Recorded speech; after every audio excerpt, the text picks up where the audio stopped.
بسم الله الرحمن الرحيم.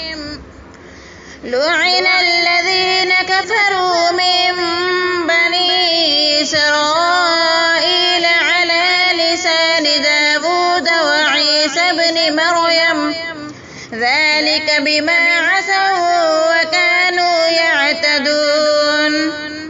كانوا ليتناهون عن منكر فعلوه لبئس ما كانوا يفعلون.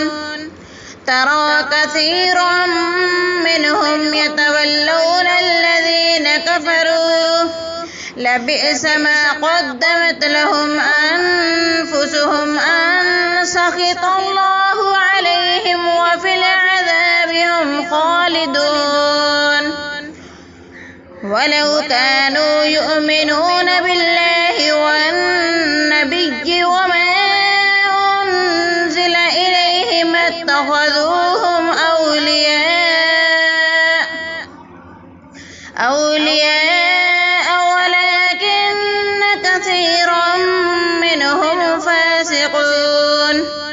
لتجدن أشد الناس عداوة للذين آمنوا اليهود والذين أشركوا ولتجدن أقربهم مودة للذين آمنوا الذين قالوا إننا نصارى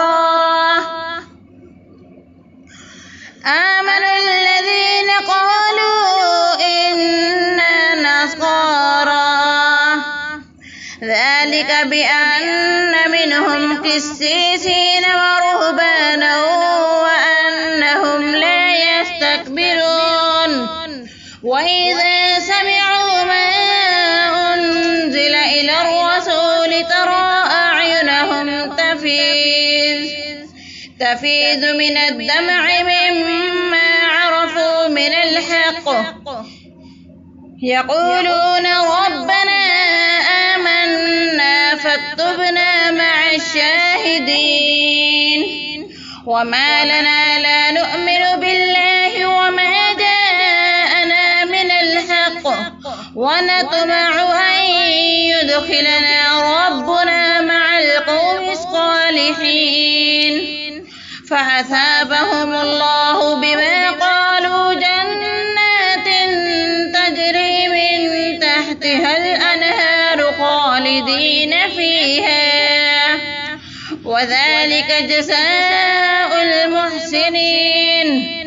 والذين كفروا وكذبوا بآياتنا